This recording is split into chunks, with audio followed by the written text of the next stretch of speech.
নমস্কার বন্ধুরা, কেমন আছেন? আনন্দের রান্নাঘরে আপনাদের সকলকে জানাই স্বাগত।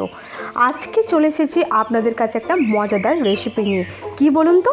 দাঁড়ান, এক্ষুনি বলবো না, একটুখানি দেখতে থাকুন, তাহলে কিন্তু আপনারাই বুঝতে পেরে যাবেন। এই যে আমি এখানে উনুনে কড়াই বসিয়ে তেল ঢালছি, আর দেখুন ওইদিকে দুষ্টু আনন্দের কি মিষ্টি হাসি, সে তো হাসছে নাচছে। আচ্ছা বলুন তো বন্ধুরা, কে এই রকম করে নাচে? রান্না দেখে কে নাচে আমি সত্যি জানি না। আমার জীবনে প্রথম যে আমি এখানে রান্না করছি, সে ওখানে পাশে বসে নাচছে। তো যাই হোক বন্ধুরা, আমি আজকে করব একটা চিংড়ি মাছের রেসিপি। তার জন্য আমি কড়াইতে তেলটা দিয়ে আমি কিন্তু চিংড়ি মাছগুলোকে খুব ভালো করে ভেজে নিলাম। তো বন্ধুরা, মিনি কিচেনে চিংড়ি মাছ কিভাবে রান্না করলাম সেটা কিন্তু দেখার জন্য অবশ্যই পুরো ভিডিওটা স্কিপ না করে দেখতে হবে। আর বন্ধুরা, যারা এখনও পর্যন্ত এই আনন্দের রান্নাঘর চ্যানেলটিকে সাবস্ক্রাইব করেননি, তারা অবশ্যই এই চ্যানেলটিকে সাবস্ক্রাইব করে আমার পাশে থাকুন।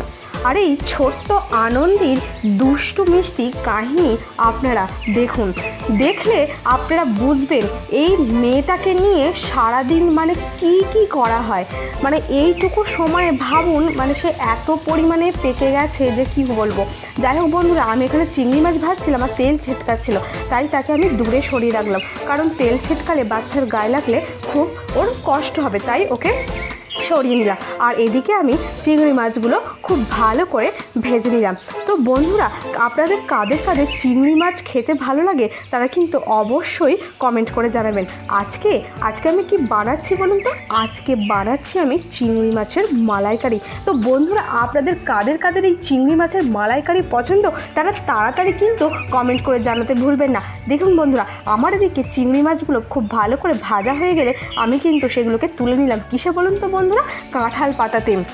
তো বন্ধুরা, আচ্ছা বলুন তো, আমরা তো চিংড়ি মাছের অনেক রেসিপি খাই, চিংড়ি মাছ ভাজাও কিন্তু আমাদের খুব খেতে ভালো লাগে, তাই না? দেখুন বন্ধুরা, তাই আমি বেশি করেই করেছি। তো 3টে চিংড়ি মাছ আমি কিন্তু ভেজে রেখে দিয়েছি, আরও যে বাকি 3টে ছিল সেগুলো কিন্তু আমি কড়াইয়ে দিয়ে দিয়েছি। যেহেতু কড়াইটা খুব ছোট্ট, তাই সবগুলোকে একসাথে আমি দিতে পারিনি। তো বন্ধুরা, আপনারা এই যে আনন্দের দুষ্টু মিষ্টি কাহিনী দেখছেন, তার সাথে রান্না দেখছেন, এই কম্বিনেশনটা আপনাদের কেমন লাগছে সেটা কিন্তু আপনারা অবশ্যই কমেন্ট করে জানাতে ভুলবেন না। তো বন্ধুরা, দেখলেন আমার কিন্তু বাকি চিংড়ি মাছগুলো খুব ভালো করে ভাজা হয়ে গেল। এবার আমি মালাইকারি করার জন্য প্রস্তুতি নিচ্ছি। তাই আমি কড়াইতে তেল দিলাম এবং 5 ফোড়ন লঙ্কা দিয়ে, তারপর তাতে আমি পেঁয়াজ কুচি এবং রসুন কুচি দিয়ে খুব ভালো করে নেড়ে নিলাম এবং অপেক্ষা করব যতক্ষণ না পর্যন্ত এই পেঁয়াজ এবং রসুন কুচিগুলো খুব ভালো করে ভাজা হচ্ছে। তো বন্ধুরা, দেখতেই পাচ্ছেন আমার কিন্তু এখানে উনানটা খুব ভালো করে জ্বলছে এবং খুব তাড়াতাড়ি আশা করছি রান্না হয়ে যাবে। তো বন্ধুরা, জানেন তো এই উনানটা খুব সহজে আমি বানিয়ে ফেলেছিলাম। এটা কিন্তু একটা মাটির হাঁড়ি, জানেন তো বন্ধুরা? সেই হাঁড়িটাকে আমি মডিফাই করে একটা উনান বানিয়েছি। তো বন্ধুরা, কেমন হয়েছে উনানটা অবশ্যই কিন্তু আপনারা কমেন্ট করে জানাবেন। তারপর আমি পেঁয়াজ রসুনটা ভাজা হয়ে গেলে এখানে কিন্তু আমি একটু আদা বাটা দিয়ে দিলাম। তারপর আমি একে একে এখানে লঙ্কা গুঁড়ো, হলুদ গুঁড়ো দিয়ে দেব।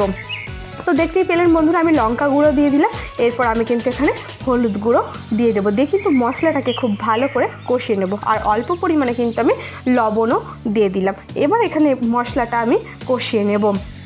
তারপর আমি এখানে একটু নারকেলের দুধ সেখানটাকে রেখেছিলাম, যেটা আমি দিয়ে দিলাম। তো এরপর কিন্তু খুব ভালোভাবে ফুটে এলে তারপরেই কিন্তু আমরা এখানে দিয়ে দেবো কি বলুন তো বন্ধুরা? চিংড়ি মাছ।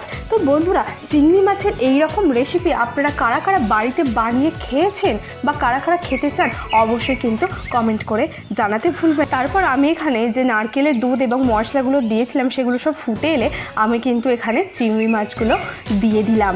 তো জাস্ট অসাধারণ গন্ধ বেরিয়েছে, জানেন তো বন্ধুরা? খেতে কি অসাধারণ হয়েছিল, তো আপনাদেরকে বলে আমি বোঝাতে পারবো না। আপনারা কিন্তু অবশ্যই বাড়িতে বানিয়ে খাবেন। আর এই মিনি কিচেনে চিংড়ি মাছের মালাইকারি আপনাদের দেখতে কেমন লাগলো আপনারা কিন্তু অবশ্যই কমেন্ট করে জানাতে ভুলবেন না। তো এবার হয়ে এলে আমি কিন্তু প্লেটে ঢেলে নেব, দিয়ে আমি ভাতের সাথে সার্ভ করব গরম গরম চিংড়ি মাছের মালাইকারি। ওইদিকে এখন আনন্দি এখন ঘুমিয়ে গেছে। কারণ অনেকক্ষণ থেকে ও তো বসেছিল, সে তো নেচে নেচে আলা হয়ে গেছে, তাই সে ঘুমিয়ে পড়েছে। যাই হোক, সে ঘুমিয়েছে, ভালোই হয়েছে। তার ফাঁকে আমার এখানে চিংড়ি মাছের মালাইকারি কিন্তু রেডি হয়ে গেল। দেখুন বন্ধুরা, আমি কিন্তু চারপাশে কাঁঠাল পাতা দিয়ে খুব সুন্দরভাবে সাজিয়েছি। আপনারা কিন্তু বাড়িতে অবশ্যই এইভাবে বানিয়ে খেতে পারেন।